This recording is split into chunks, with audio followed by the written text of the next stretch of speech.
Bonjour à toutes et tous, bienvenue à ce tête-à-tête. Julien Buot, je me dirige Agir pour un tourisme responsable, une association qui est partenaire de ce beau village des initiatives durables. Et j'ai le grand plaisir d'accueillir Linda Lenné, rédactrice en chef de l'écotouristique, qui vient nous parler d'un livre. Les organisateurs du salon, à l'occasion de ce premier village des initiatives durables, ont souhaité animer la partie déjeuner. Donc, je ne sais pas si vous avez déjeuné ou si vous allez déjeuner après. Mais on vient avec un livre, Voyage au pays du surtourisme. Linda, probablement vous la connaissez, elle est rédactrice en chef de l'écotouristique, mais elle a pris la plume avec un autre format cette fois-ci, un livre aux éditions de l'Aube, une nouvelle collection qui est préfacée avec Jean Viard. Jean Viard, sociologue, voilà, qu'on a l'habitude de voir parfois sur l'IFTM. Ça fait longtemps qu'on ne l'a pas vu, mais spécialiste aussi du tourisme, sociologie du tourisme. Et vous avez travaillé ensemble sur ce projet de collection et avec un tout nouveau livre, Voyage au pays du surtourisme. Donc ça, c'était 2024. Donc ça a déjà un peu plus d'un an, donc on a un peu de recul aussi sur la diffusion, sur l'impact qu'a pu avoir ce livre. Tu as été aussi beaucoup sollicité par les médias, y compris mainstream, même si l'écotouristique est un média B2B. C'est intéressant de voir comment Linda, grâce à ce livre, a aussi pu être parfois notre porte-parole. J'ai été cité dans ce livre, merci Linda. Moi, j'ai été amené à m'exprimer dans les colonnes de l'écotouristique en 2023 sur la surmédiatisation du surtourisme. On n'était pas toujours d'accord d'ailleurs sur l'interprétation de ce sujet-là. Je sais que l'écotouristique anime aussi avec d'autres institutions des débats. Il y a 6 mois, on était ensemble sur les enjeux e-tourisme, sur une table ronde hyper intéressante sur le surtourisme. Donc tu t'es pas contenté de t'arrêter avec ce livre. On continue de travailler ensemble sur le surtourisme. Déjà, est-ce que tu peux nous donner une définition, Linda? Merci déjà de participer à ce tête-à-tête. Mais qu'est-ce que tu appelles le surtourisme, toi? Bonjour Julien, bonjour à toutes et à tous. Merci beaucoup de me donner la parole, c'est vraiment un privilège. Et alors juste pour revenir sur le livre, je crois que c'est important de remettre un peu de contexte. À l'origine, au tout début, moi j'étais en contact avec Jean Viard, qui est sociologue, mais qui est également éditeur. Chaque année, il édite 100 livres dans plein de collections différentes, des polars, des romans, des essais. Et je m'entends plutôt bien avec Jean Viard et j'entendais cette petite musique du surtourisme monter, notamment dans les médias. Et j'avais envie de comprendre le phénomène, donc la problématique, de manière holistique, de manière globale, et également d'identifier des solutions. Alors pourquoi cette approche holistique? Je pense que ça vient notamment de mes études. J'ai eu la chance d'avoir un professeur de géopolitique extraordinaire. C'est donc le fils de Paul-Émile Victor, donc le créateur du Dessous des cartes. Et ses cours étaient vraiment passionnants. Vous le connaissez parce que il regarde une problématique dans son ensemble sur une carte et puis regarde les enjeux politiques, économiques, sociétaux. Et je pense que ça m'a beaucoup nourrie. Et là aussi, j'avais envie de comprendre les interactions avec la population locale, l'environnement, la biodiversité. Et donc, j'ai proposé à Jean Viard qu'on écrive ensemble un livre. Et il m'a dit, écoute, j'ai pas le temps, mais si tu veux, je fais le texte introductif. Et toi, très bonne idée. Ce sujet m'intéresse parce que justement, je suis en train de lancer une collection qui s'appelle le tourisme en débat. Donc, on est vraiment dans le cœur du sujet. Effectivement, le surtourisme, il est au cœur des débats de société. Et c'est comme ça qu'est partie l'aventure. Donc, il m'a fait confiance. Je suis très contente. C'est lui qui a trouvé le titre. Et j'aime beaucoup, avec le recul, le titre, parce que ce livre-là parle de la problématique, des solutions, mais essaie aussi de vous embarquer en tant que voyageur, en tant que citoyen, dans des territoires, dans toute leur beauté, leur complexité et leurs difficultés par rapport à la gestion des flux. Alors, la définition. Il y a déjà une définition qui n'existait pas au moment où j'ai écrit le livre, mais maintenant elle existe. Le mot surtourisme a droit au chapitre dans le Petit Robert. Le Petit Robert dit que c'est une présence perçue comme excessive. Et donc, ce que j'aime bien dans cette définition, c'est qu'elle a la notion de perception. Et c'est vrai que le surtourisme peut être une réalité, mais aujourd'hui, parfois, c'est aussi un sentiment. Je donne un exemple. En Bretagne, il y a le port de Tréguier, qui est rattaché à la ville de Pénétin. Tréguier n'est pas extrêmement touristique. Néanmoins, des locaux estiment que quand le parking avec 10 emplacements affiche complet, il y a du surtourisme. Donc il y a bien sûr parfois une perception qui est un peu décorrélée de la réalité. Ma définition, elle est plus anglo-saxonne, elle est un peu plus large. À mon sens, le surtourisme intervient quand les impacts négatifs l'emportent sur les impacts positifs. Et c'est l'occasion pour moi de rappeler, bien sûr, les impacts positifs du secteur. C'est, vous le savez, 10% du PIB mondial, 10% des emplois dans le monde. C'est l'altérité, l'ouverture sur les autres, même si cette altérité est parfois questionnée. Néanmoins, il y a des impacts négatifs et je pense qu'il ne faut pas se voiler la face. Ils existent. Ça peut être un impact négatif sur la population locale, puisque la surfréquentation peut conduire à accélérer, à amplifier les problèmes liés au logement. La surfréquentation peut aussi transformer un quartier et détourner les commerces de leur mission initiale pour les orienter vers la vente de produits touristiques. Et il y a des impacts aussi sur la biodiversité. Donc on voit en Espagne des personnes descendre dans la rue avec des pistolets à eau, non pas contre le tourisme, mais contre les excès du tourisme. Et je pense que si les fourmis pouvaient, elles aussi, des fois descendre dans la rue, elles le feraient. Et la biodiversité, elle aussi, parfois, elle est impactée. Donc, les impacts négatifs peuvent être sur la population locale, la biodiversité, l'expérience du visiteur. Je pense que vous l'avez tous connu, à un moment donné, parfois, en fait, on est déçu d'une visite parce qu'il y a trop de monde sur place. Et le dernier impact, ce serait même sur les gens qui travaillent dans le secteur. Le Louvre, à son ouverture, à son inauguration par François Mitterrand en 1989, c'est la pyramide du Louvre, eh bien, le Louvre était conçu pour accueillir 4 millions de personnes. Aujourd'hui, le Louvre, c'est 9 millions de personnes par an. Donc, bien sûr qu'il y a des points de saturation, notamment autour de la Joconde, et ce qui doit amener les gestionnaires à revisiter le circuit de visite et à réaménager en conséquence. Et ce qui est intéressant dans le sujet, c'est qu'on parle de la problématique, c'est très médiatisé encore une fois, mais il y a des solutions qui émergent et c'est ça aussi qui m'intéressait, comprendre quelles sont les solutions qui sont explorées, des fois avec succès, des fois malheureusement sans succès. Parce qu'il y a des bonnes solutions et des mauvaises solutions ou des fausses solutions. Peut-être avant d'apporter les solutions, et c'est important de les exposer, il y en a beaucoup dans le livre, c'est vraiment très intéressant, je vous le recommande d'en faire l'acquisition. Je me rappelle de Laurent Cage qui avait fait une chronique dans l'éco touristique en 2018. On parlait déjà de tourismophobie. D'ailleurs, c'était un peu le début du surtourisme, overtourism, sur tourismophobie. Et lui, il a fait une chronique que j'avais saluée, qui était le grand bal des hypocrites. C'est-à-dire que ce n'est pas parce que les gens parlent fort qu'ils ont raison et qu'ils sont majoritaires. Bien souvent, les touristophobes sont très minoritaires. Et parfois, ils ont raison. C'est ça qui est paradoxal. Est-ce que tu as des exemples d'endroits où, là tu as parlé de l'Espagne, moi j'ai aussi des mandats en Normandie. Moi je suis souvent sollicité pour parler d'Étretat, du Mont-Saint-Michel. Et là, j'ai été aussi sollicité depuis 2018. Parce que moi je date à peu près à 2018, un début de surmédiatisation du surtourisme. Et clairement ça s'est quand même pas arrangé depuis 2 ans. Depuis 2 ans ça s'est emballé même, je dirais. Et cet été ça a été assez dramatique. Il y a quand même une remise en cause de la question du droit aux vacances qui est un peu implicite.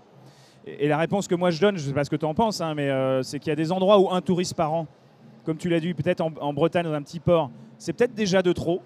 Encore faut-il l'objectiver. Et des endroits où 10 000 touristes par jour, ça peut être responsable, y compris dans des espaces naturels sensibles, qui sont organisés pour accueillir ce grand volume de voyageurs.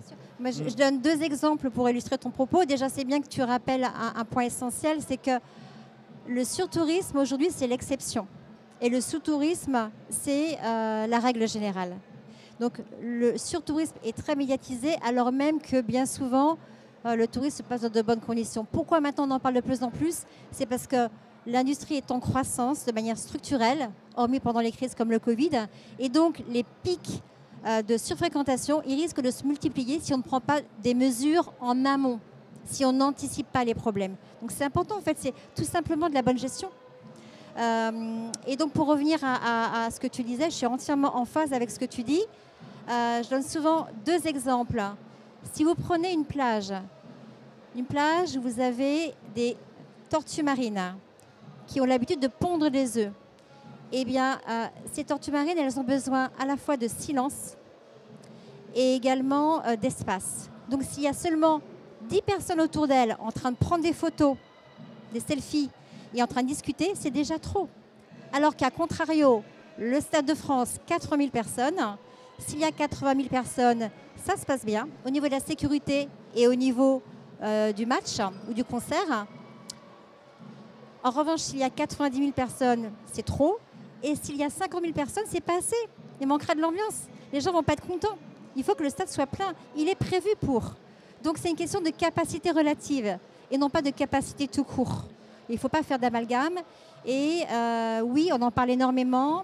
On en parle beaucoup, par exemple, pour l'Espagne.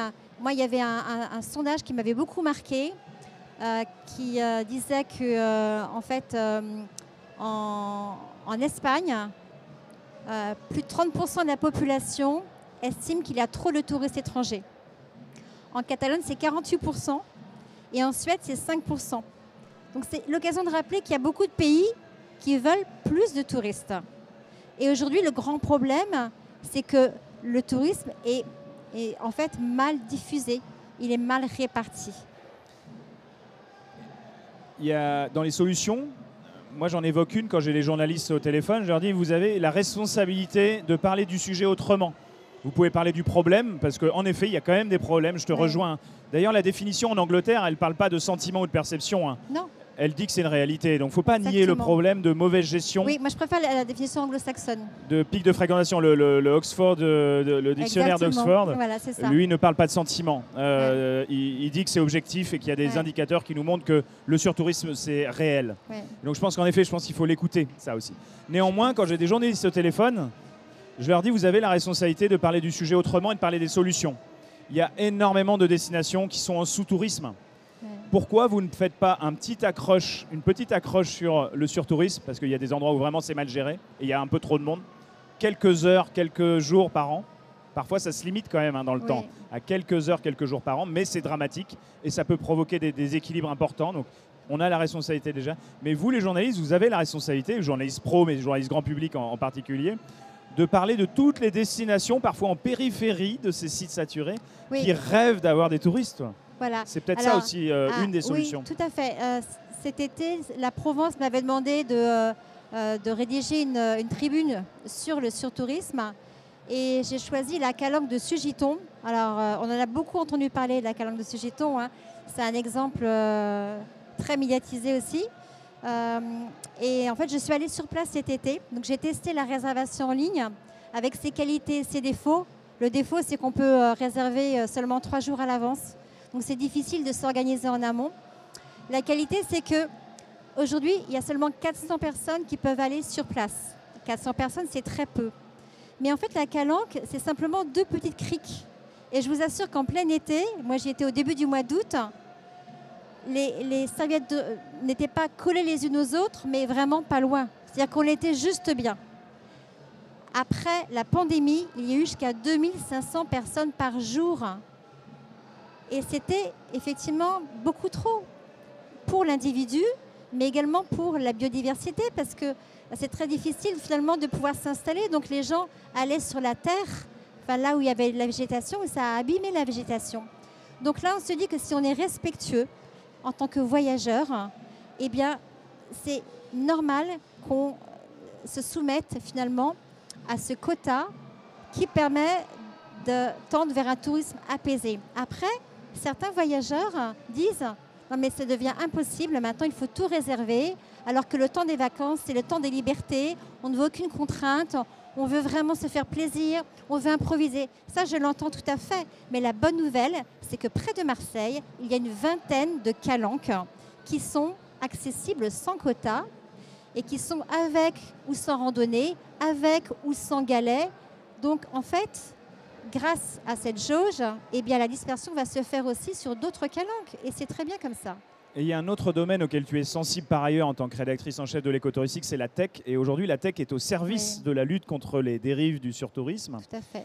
Tu peux nous parler de Affluence C'est bien parce que je l'avais en tête. Alors, Affluence, c'est alors maintenant, c'est une vieille start-up française qui a effectivement décidé de s'appuyer sur la data pour apprendre aux sites touristiques, qu'ils soient musées ou sites naturels, à mieux gérer leur flux. Et Paul Bouzol, qui est cofondateur, explique très bien que oui, pour lui, le quota devrait quand même devenir la norme avec le temps, mais il dit que le quota ne résout pas tout et qu'il faut vraiment justement déjà bien analyser la situation. Grâce justement à la tech, on a aujourd'hui plein de moyens d'analyser la situation pour ensuite identifier les raisons des pics de fréquentation. Exemple, parfois à l'entrée d'un musée, il va y avoir une queue qui va vous obliger à patienter une demi-heure, non pas parce que le musée est saturé en tant que tel, mais c'est parce qu'à l'entrée, il manque tout simplement des personnes pour contrôler les sacs. Donc c'est très important finalement de commencer par analyser les raisons pour lesquelles il peut y avoir une saturation. Et je sais que Paul travaille notamment pour le Louvre et il travaille sur le projet justement de refonte du circuit du Louvre qui va sans doute amener les gestionnaires à isoler la Joconde et à prévoir une entrée unique, mais avec un système de... vous pouvez visiter le Louvre en dehors de la Joconde pendant une demi-heure et ensuite vous pourrez voir la Joconde. Donc voilà, il y aura une circulation beaucoup plus fluide qui permettra finalement de désaturer ce lieu mythique, emblématique du patrimoine français. Je crois qu'il travaille aussi beaucoup sur équiper les espaces naturels sensibles, parfois très Provence, fréquentés, en gérant, en donnant l'information aux clients sur le taux d'occupation prévisible et réel du parking. Tu fais bien de le dire. Et ça nous permet d'être très souple ensuite pour adapter décaler ou avancer les horaires de visite de ces sites et pour optimiser. Parce qu'en fait, souvent, les pics ils sont réservés à quelques heures dans la journée. Exactement. Alors, il avait commencé par travailler pour les étudiants. Donc, l'application Affluence, elle donne notamment justement les indications sur l'affluence dans les piscines et dans les bibliothèques. Et donc, après, il a dupliqué le principe pour le tourisme. Mais c'est vrai que des fois, c'est effectivement de l'affichage, par exemple sur la route. Si le Mont-Saint-Michel est un peu saturé, eh bien, en amont, sur la route, le visiteur va être informé. On va lui dire, écoutez, là, en ce moment, il y a beaucoup de monde. On vous conseille d'aller donc dans une ville voisine et de revenir plus tard, voire demain, parce que pour l'instant, les conditions ne sont pas réunies pour avoir une visite agréable. Ouais, on a même une combinaison d'outils avec Waze qui vous donne, et le CRT Normandie par exemple, ou le CRT PACA travaille avec Waze, et tu en parles dans le bouquin, mais pour essayer de donner une information au préalable au client en disant décale ton arrivée, on est le 15 août, programme pas 14h le Mont-Saint-Michel, programme 18h. Et on va te proposer des alternatives parce qu'entre Paris et le Mont-Saint-Michel, tu vas pouvoir aller voir plein d'autres sites qui, eux, sont sous-fréquentés. Donc on voit que la tech est au service du surtourisme. On arrive à la fin de la table ronde, du tête-à-tête, c'est vraiment très court. Je voudrais quand même pouvoir éventuellement laisser la parole au public, on a un petit peu de temps, on peut déborder. Est-ce que vous avez des questions à poser à Linda sur ce livre, sur cette nouvelle collection aux éditions de l'Aube, le tourisme en débat? N'hésitez pas à poser les questions ou à prendre la parole. Questions, retour d'expérience, contradiction? Oui, bien sûr.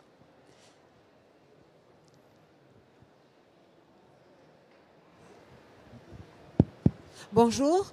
Moi je viens de la Guadeloupe et merci de vous rencontrer puisque je lis l'écotouristique tous les jours puisque je reçois donc par mail.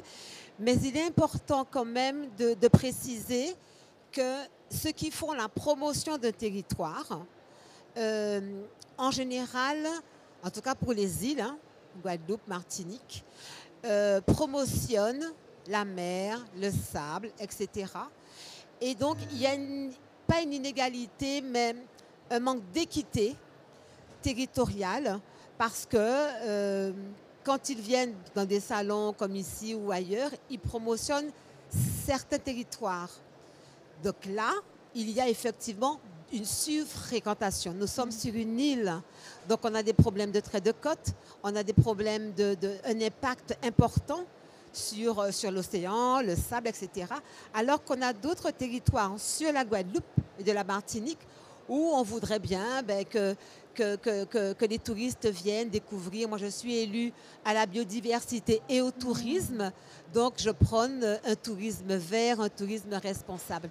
Mais c'est vrai qu'en amont, ceux qui font la promotion en France hexagonale ou à l'étranger, peut-être promotionnent des sites qui sont déjà surfréquentés. Oui, donc voilà, donc je pense qu'il y a un vrai travail quand même, une vraie sensibilisation de ceux qui ont la parole pour faire la promotion de territoire, pour qu'on puisse un peu équilibrer les lieux ou les sites. Alors, c'est vrai que la plupart de nos touristes sont des touristes de la France hexagonale.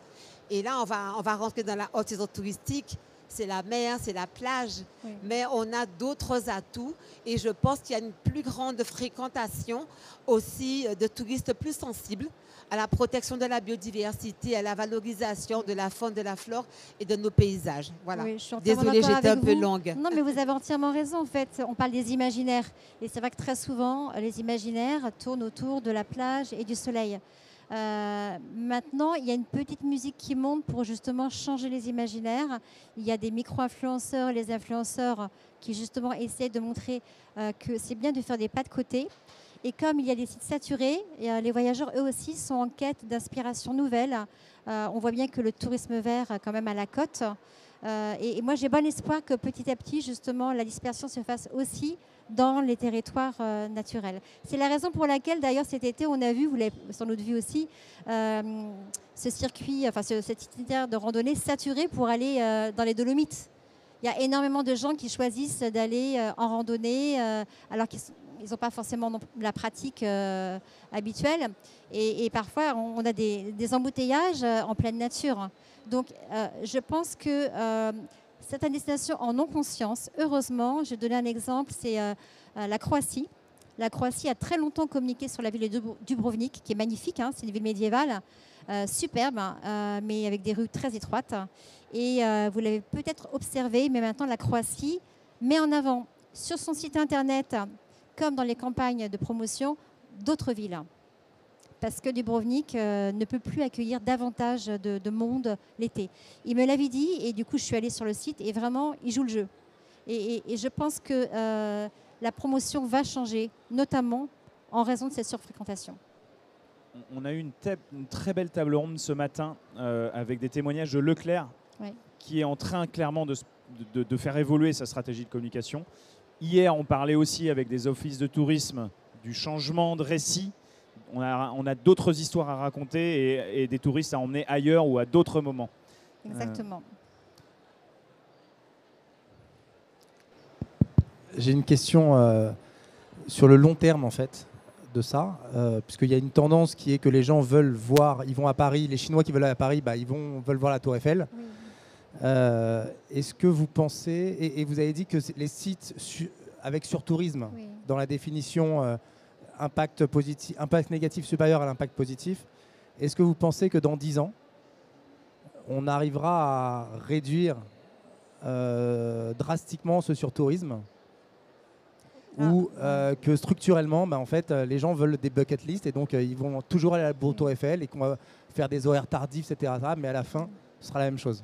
C'est une très bonne question parce que si on regarde les chiffres, cette année, on va être à 1,5 milliard de touristes internationaux.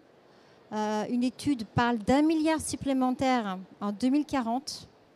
La croissance, elle est là. Et la croissance, elle vient notamment d'Asie.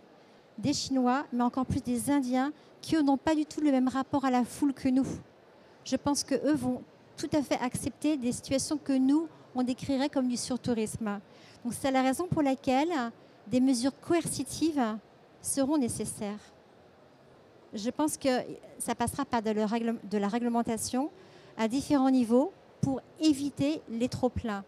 Maintenant, compte tenu de la croissance structurelle du secteur, sauf si on a un passe carbone décidé par l'OCDE, mais je n'y crois pas beaucoup, eh bien, compte tenu du fait qu'on a une croissance et des mesures de régulation, je pense qu'il y aura quand même une meilleure répartition des flux, là où on aura su mettre en place les bonnes mesures. Parfois, on me dit qu'il faut faire la pédagogie. C'est Jean-François Royal, le jour qui m'a interpellé là-dessus, il me dit franchement, la solution, c'est la pédagogie. Mais comment va-t-on faire de la pédagogie auprès des Indiens?